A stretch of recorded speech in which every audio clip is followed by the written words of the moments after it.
Welcome back to Trinidad and Tobago today on TTT. Now, understanding our bodies is an important part of maintaining lifelong health, yet conversations about fertility and puberty and reproductive health are often delayed or avoided altogether. The Billings Ovulation Method Association of Trinidad and Tobago, or BOMA-TT, is working to change that through education.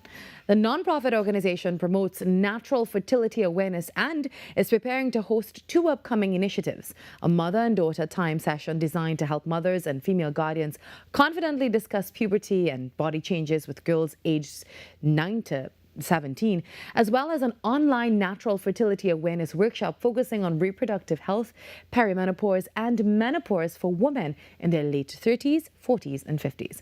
Well, this morning we're joined by Ms. Pauline Phelps from BOMA-TT to help us understand more about these upcoming events, the Billings Ovulation Method, and why fertility awareness can be an important tool for women and families at every stage of life. Good morning, Pauline, and welcome. Good morning, Pramila. How are you? I'm good. How are you? Good, I see we thanks. matched today. All right. Yeah, great minds.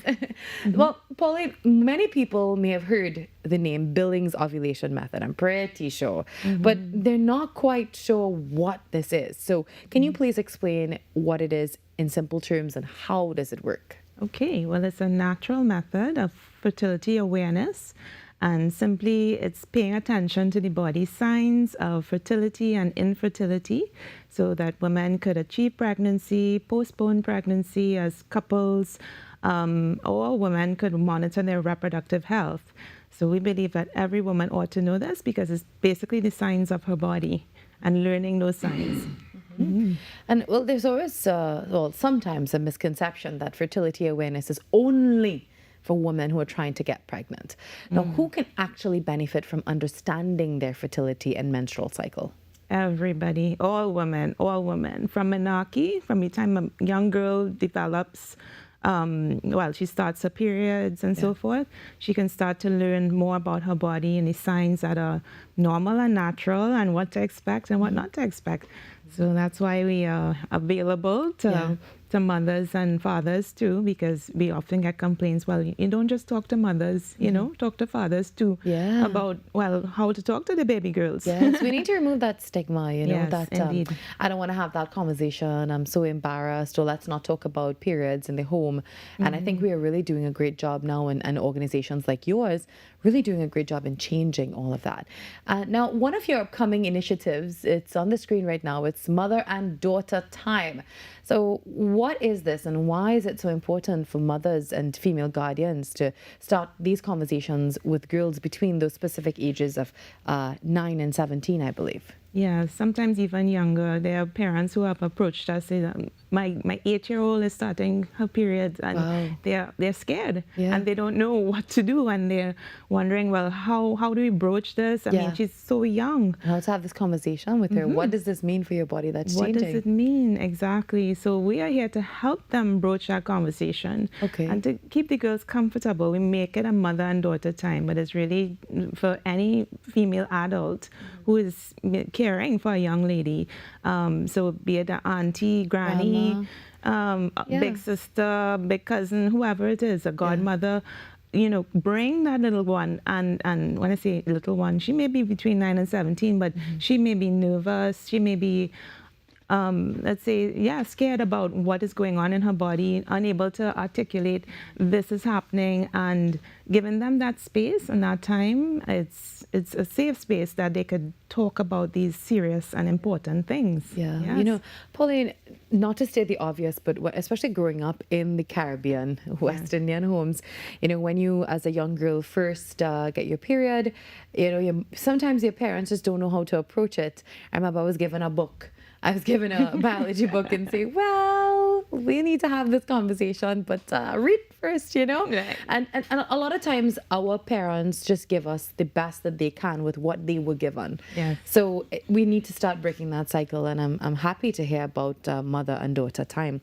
Now, for parents who may feel a little bit uncomfortable talking about puberty and reproductive health, now, how does this program really help to make those conversations easier? Well, they can they can do a whole lot. Yeah. They can come to us, they can learn on their own first, right? And they can, we have a whole bunch of resources Okay. that they can use for parenting, and we are associated with the Archdiocesan Family Life Commission, and they have a wealth of resources as well. So if they are willing to, we could do one-to-one teaching, we can do, but certainly the mother and daughter time is a group session, so the girls feel it's normalized. Yeah. And that, oh, it's not just me who is encountering this, and it's not just me getting this talk about the body and not wanting to hear it sometimes, but then realizing other girls are experiencing this too. Yeah, and they can make some lifelong friends there as well. Exactly. Yeah, that's a really good networking opportunity. So let's talk about the Natural Fertility Awareness Workshop. What is that? And, how is this conversation going in that workshop? Okay, well, that conversation, oh, sorry, I was looking at the mother and daughter, but that conversation tomorrow night actually is happening for women, all women who want to know more about, well, what is this natural time of fertility and infertility. One, we want to let them know it's not the rhythm or calendar or counting method. So a lot of women think all natural methods are the same, and they're not. And the rhythm, calendar, or counting method is more on the side of, learning, what's normal for a woman whose cycle is regular. And so if a woman's cycle is irregular, they have no clue what's happening. And so many of the apps on the phones that women have are, unfortunately, they're rhythm-based. So it's going to throw them off. It's going to get It's them... like a pattern according to what you log as well. So if you log anything wrong, it's going to calculate wrong and tell you something that's wrong as well. So it's hard to rely on that. Yeah. So you're focusing on women in their late 30s, 40s, and 50s for this awareness workshop. That's a little later on in life, and I mean that's great that you're providing that resource for women. Now, perimenopause. I want to talk a little bit about that. What is perimenopause? Well, perimenopause is the preparation for the end of the menstrual cycles, right? Which is menopause. And simply stating, it may take a year, it may take 10 years, based on the woman's history, based on a number of things. But the thing is, every woman is different, but we help women prepare for this time, and in that they know what's going on with their bodies. When a woman is using the Billings ovulation method, what she's observing is the signs of fertility through the cervical mucus. So the cervical mucus is giving her, well, are you fertile or are you not? Yes. Women are only fertile for 5 to 8 days within a cycle. However, when she's approaching perimenopause, those signs can change. And as her body ages, those signs are going to fluctuate. They're going to look different. And so we need to help them to walk through this time and not be worried, well, am I going to have a lanyard child? Am I sick? Because I haven't seen my period for 3 months. What's going on? So we help women to walk through this sometimes very concerning worry for some time. And they're going through several changes in their bodies. So their bodies are going to show signs that, let's say she's having hot flushes or she's having vaginal dryness. And all of those are basically telling her, well, yes, your body is transitioning into something that is different. And so you need to be aware of, okay, what is fertility like for me now as opposed to when I was in my 20s? Because in the 20s, she was able to pick up on the signs a lot easier, but now it's different. And now she may need a guiding hand.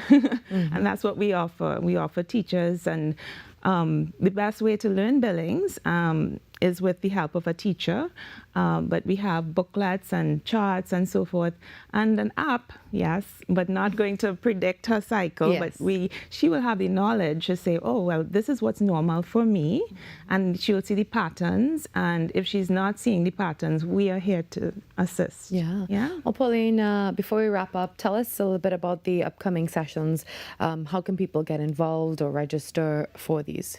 Right. So they can go straight to our website, billingstt.com. We have several initiatives coming up. So we have, as I said, the Mother and Daughter program that's happening next month on August 22nd in Arima.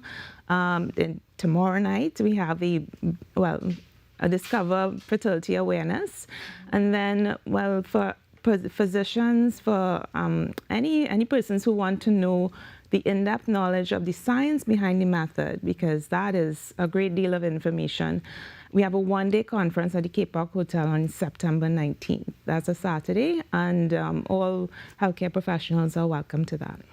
Well, Pauline, thank you so much for joining us. Conversations about puberty and fertility and women's health shouldn't begin only when there's a problem, but they're an important part of understanding our bodies at every stage of life. And we wish you all the very best with the upcoming mother and daughter time session and the Natural Fertility Awareness Workshop. Check it out if you can. For more information, visit billingstt.com or call 384-1659. We take a break. There's more ahead.